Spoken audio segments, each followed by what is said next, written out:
Lifeguard Alaska is the premier medevac team here in Alaska. We are a dedicated flight program with nurse practitioners, flight nurses, flight paramedics with 2 helicopters, 2 Learjets, and a King Air.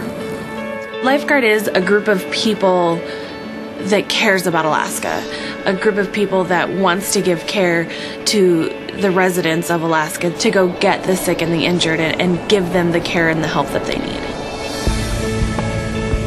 We're very similar to a ground ambulance, but a ground ambulance with wings and a lot of extra fun gadgets. We're kind of a combination of ambulance and emergency room and intensive care unit in the sky, whether it be an airplane or a helicopter. It's the rush. It's like working in an emergency room, but way better. Way more autonomy and way cooler toys.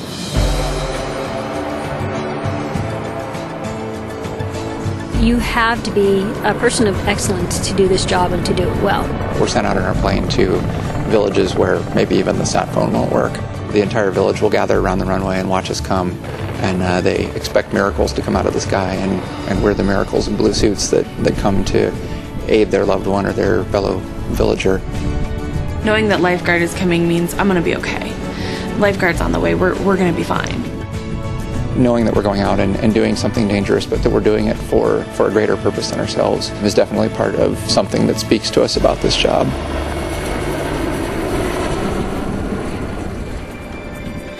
I'm an emergency room nurse, been working in nursing 32 years. In April of 2006, about 10:30 at night, I developed chest pain. My wife called the EMS and they took me to my emergency room that I work at.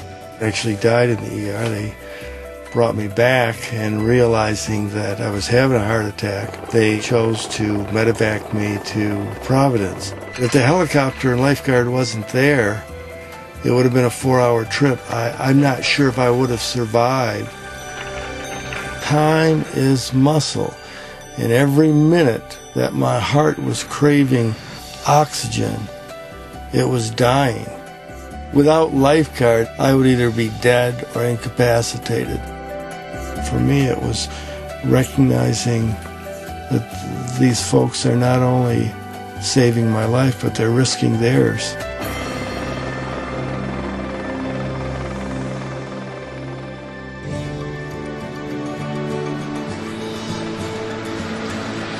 On December 3rd, Lifeguard 141 Lima Gulf was coming back from Cordova with a patient. Our pilot, our flight nurse, and our flight paramedic were on board. And they went down into the water in Passage Canal outside of Whittier. We still don't know what happened because we've never found the helicopter and we've never found the body of the pilot.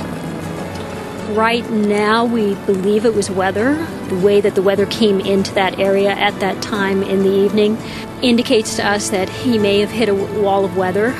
He may have iced over. It was very difficult. We train on a fairly regular basis to respond to these sorts of missing aircraft, overdue aircraft, crashed aircraft. There is no preparing for the real thing. As the events unfolded, you come to realize, okay, this is not a drill. We're really looking for our coworkers. We're really looking for our teammates and our helicopter. You had to continue on looking and wanting them to be alive. When we found the body of our flight nurse, John, it really confirmed for us that, yes, there's been a terrible tragedy. We're probably not going to find them alive. And that's when you start moving into your grieving and your mourning. From the time that we all first found out about it until the time that we began to have a little bit of closure was the better part of 6 days that we all spent huddled around in various conference rooms in the hospital and eating every meal together as one big family. We slept in dispatch, we slept on conference room floors. I don't think there was anyone that left the entire time. It did wonders for bringing us together. I think that our team responded remarkably well to the tragedy that we had. They kept themselves busy for that 5 days. They planned a candlelight vigil. A good buddy of mine was on that helicopter. We'd been friends since we were kids. And being a part of the vigil and being able to help was my part of being able to honor him and honor the friendship that we had. There's a lot of faith within the community here in Providence, and even if people weren't of the Catholic denomination, they fell back to the spiritual aspect of prayer, hope, faith. I mean, we were having food delivered, flowers, cards, offers of help, offers of houses, and anything that we needed. That it was just incredible. It was incredible to know how much the community supports us as a whole here at Lifeguard. I know a lot of folks were surprised when we said that we were setting up chairs for 800 people, plus standing room in our hangar for the memorial service. And when the staff and family of Lifeguard walked into the back of the hangar, and there wasn't an empty chair in the place, that said a lot. We didn't just lose a crew member, we lost 3 crew members and a family member that, had been entrusted into our care.